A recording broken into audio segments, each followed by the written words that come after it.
Oi, oi, então vamos lá para mais uma aula, né? No nosso curso de auxiliar de análises clínicas.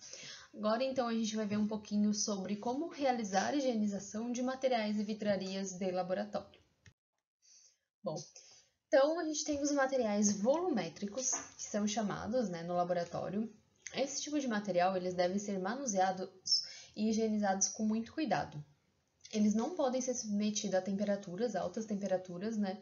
Porque eles são volumétricos. Então, se a gente for pensar que, por exemplo, o vidro ele dilata com a temperatura, então, a partir do momento que ele dilata, a gente vai perder a calibração desse equipamento.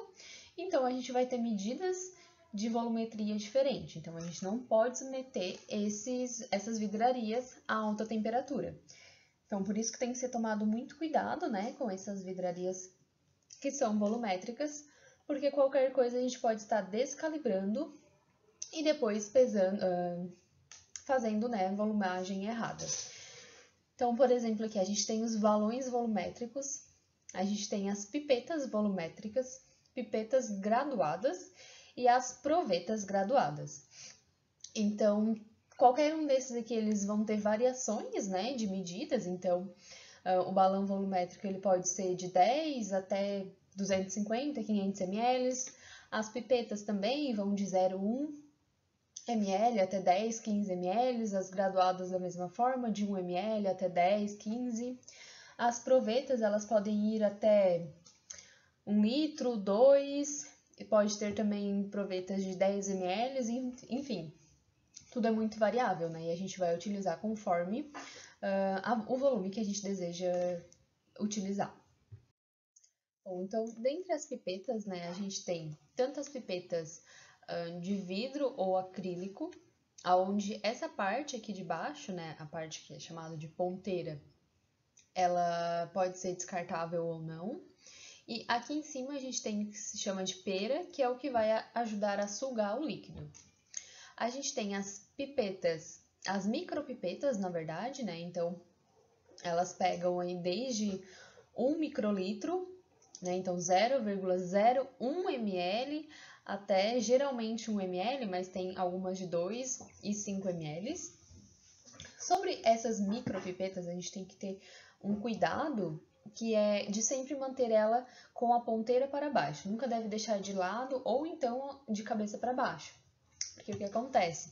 Se a gente virar essa pipeta, corre o risco do líquido entrar dentro dela e vai perder toda a calibração. Então, a gente precisa sempre deixar ela em pezinha, tanto para guardar e quanto para utilizar. A gente tem também as pipetas elétricas, né? Elas também são micropipetas, porém, né, é colocado o volume desejado no displayer e ela é elétrica, então não precisa fazer o push manual. Bom, então nos laboratórios também é muito frequente a gente encontrar esses frascos. Então, o frasco Amber, eles são esses frascos de vidro com uma tonalidade um pouquinho mais escura. E esse tom mais escuro, ele é muito importante para armazenar reagentes que são fotossensíveis. Então, o que que é, né? São reagentes que eles vão reagir com a luz e vão perder a sua efetividade se ficar exposto à claridade. Então, esse frasco, ele auxilia, né, em não deixar a luz passar e proteger mais alguns reagentes. As picetas, elas são esses frascos onde tem um funil não, né, um caninho, e elas são muito utilizadas para colocar água destilada, ou então água de osmose, enfim, e também álcool 70, mas para higienização e utilização durante os processos. A gente tem uma variedade de tubo também. Então, os tubos a gente chama de tubos de ensaio. Existe desde tubos plásticos até tubos de vidro. Então, é muito utilizado esses tubos para as análises bioquímicas, urinálise, enfim. Pode ter tubos sem tampa e com tampa. Então, é indiferente, né? Algumas análises precisam, outras não, enfim. Tem também os tubos que a gente já comentou um pouquinho, os tubos de coleta sanguínea. Então, cada um vai ter uma cor, porque cada um vai ter um anticoagulante diferente presente nele. E cada um vai ser utilizado para uma análise diferente. Dentro dos tubos também a gente tem os tubos de ensaio, que são principalmente para armazenamento. Então a gente tem o tubo tipo Falcon, que são esses tubos, né, com tampa de rosca. Esse um pouquinho mais gordo, ele é de 50 ml, e esse aqui de 15 ml. Então eles são mais utilizados para guardar amostras ou reagentes. E a gente tem o tubo também Eppendorf, que são tubos que podem ser de 0,5 ml até 2 ml.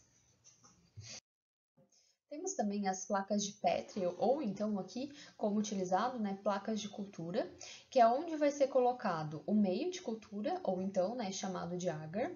E aqui, essas placas de cultura, elas vão ser utilizadas para análise microbiológica. Então, cada cor desse meio de cultura, ou então do agar, ele é específico para o crescimento de um micro-organismo.